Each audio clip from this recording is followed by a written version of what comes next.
Awesome. I'm Matt Minton from Geek Vibes Nation. Hi, Matt. So nice to meet you. Hi, it's really nice to meet you. Thank you so much for your time today. It really is an honor to meet you. Oh, well, thank you as well. Nice to meet you. Yeah, and first of all, congratulations on the film being out now. I'm just curious, what is it like to finally have this project being seen by audiences? I mean, that's literally what you hope for when you have an initial idea. It's like to get from that initial concept to this moment is a weird miracle, and I feel really lucky that we've gotten this far and people are getting to experience the movie now. Absolutely, and especially after premiering at South by Southwest, I'm curious, how was that experience? Especially now that some time has passed since that sort of what was that whole journey like?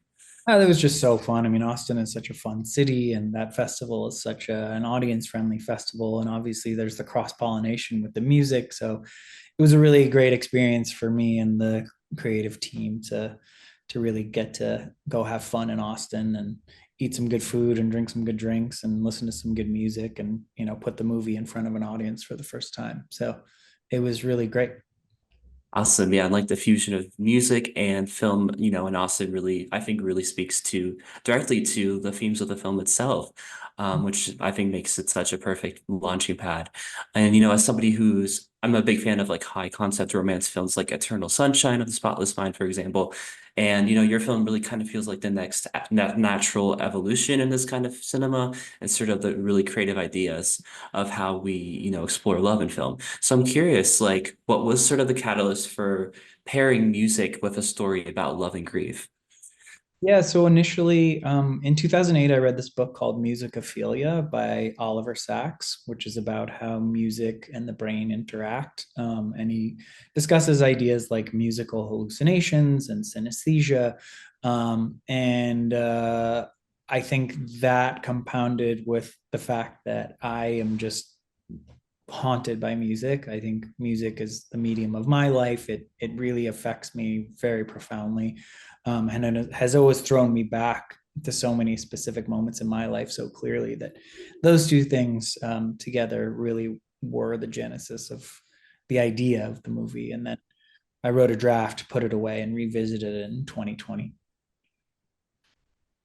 Yeah, and in addition to like other inspirations, as I mentioned, some other films that were I was kind of reminded of when I was watching this.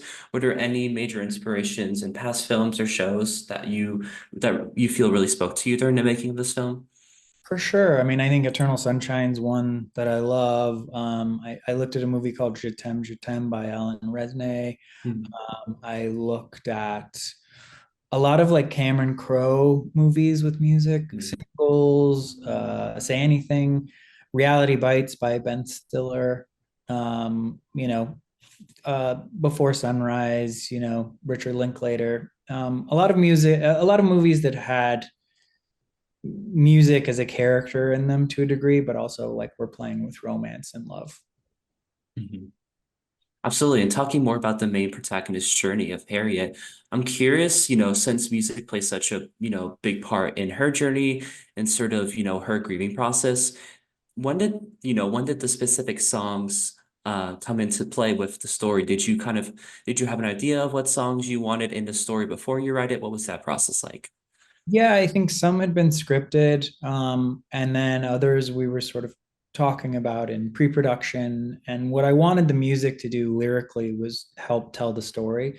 So if you pay attention, a lot of these songs are actually telling you what's going on in the subtext. And I worked really closely with Mary Ramos, the music supervisor, uh, DJ Harvey, who is a music consultant, and Ryan Lott, the composer, to really figure out what the musical soundscape was and how it would help us propel the story and help us, you know, help us do some of the storytelling underneath each scene. Absolutely, yeah. I think the music has such a beautiful complement to the film. And something else that really stood out to me about the film was just the complex ways it portrays grief and sort of the different ways that people seek escape from it. So when you're beginning to write this film, how are you thinking about the way you want to approach the subject? Did it evolve throughout the production process? Initially when I had the original idea, I think it was more from a place of thinking about heartbreak. But when I revisited the script in 2020, which was under the lockdown, I kind of looked at it through that lens, and Harriet's isolation started to make more sense to me in that context. And really, it was someone who was kind of trapped in her own isolation and stuck in the past, and really trying to figure out how to get back to life, how to learn how to live again. And I think we all went through that collectively during the lockdown, where music was this solve for me, and really was the thing that kept my mood up, but also reminded me of my life. And I think one of the things that really helped me and my wife and friends get through it was music, and reminding ourselves to dance and live through music and have it really propel our mood forward. Yeah, absolutely. And I recently just spoke with Austin and he mentioned some of the playlists that were assigned to each specific character. I'm curious to hear about what that process was like. Is this something that you've done before with actors? Yeah, I usually give each character a playlist in every movie that I make, but in this one specifically, I think it was really fun to have a dialogue through music. We had a nice rehearsal process, and I gave each actor a playlist that I thought represented their characters, and then I asked them to send me a playlist back that helped not only represent them but also their characters, so could find a synthesis of. I think music does is a real help in terms of actor preparation and creating a mood. And we would have a certain song each day on the call sheet that represented the rhythm or the mood that I thought what we were shooting that day. So we had this really fun dialogue through music throughout the process of making the movie. Yeah, that's really beautiful. Were there any songs that you discovered from the cast or just any favorite songs that you personally were really got that you got to share with other people?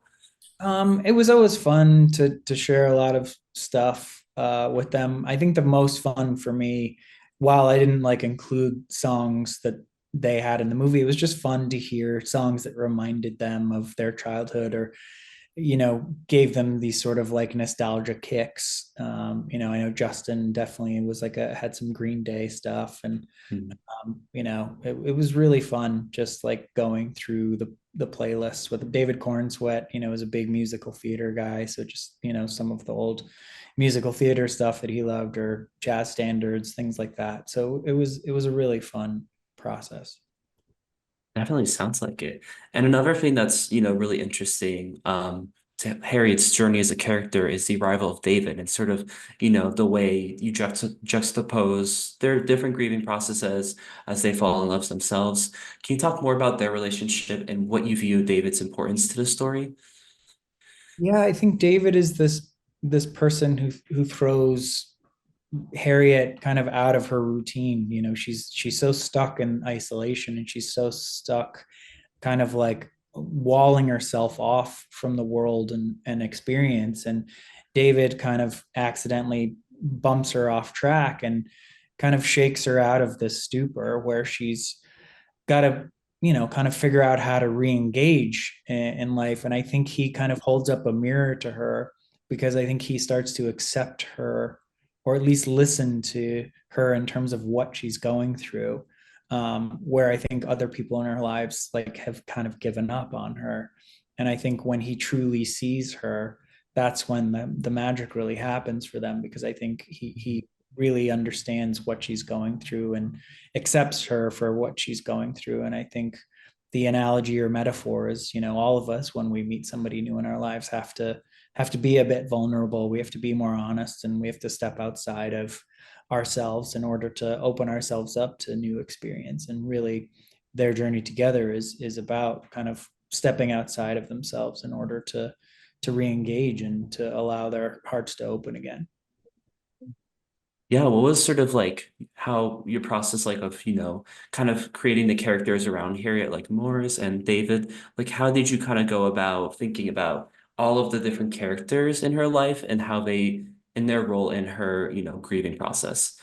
Yeah, I mean, I think Austin is one of her closest friends that she met freshman year in college. They both had this affinity for music, and they were both running around LA together. And Austin, Morris, understood, who she was, and that she was a music engineer, or a sound engineer, and was in production. And he has this sense of who she was and what she's let go of. And I think he's the last man standing for her because Mhm. there's this kind of love that still exists between them. And I think he's sort of fed up and trying to kick her out of her rut and can't. And then David, I think, is that real catalyst that Morris uses and she uses to really remind her to get back to getting out there and re-engaging in experience.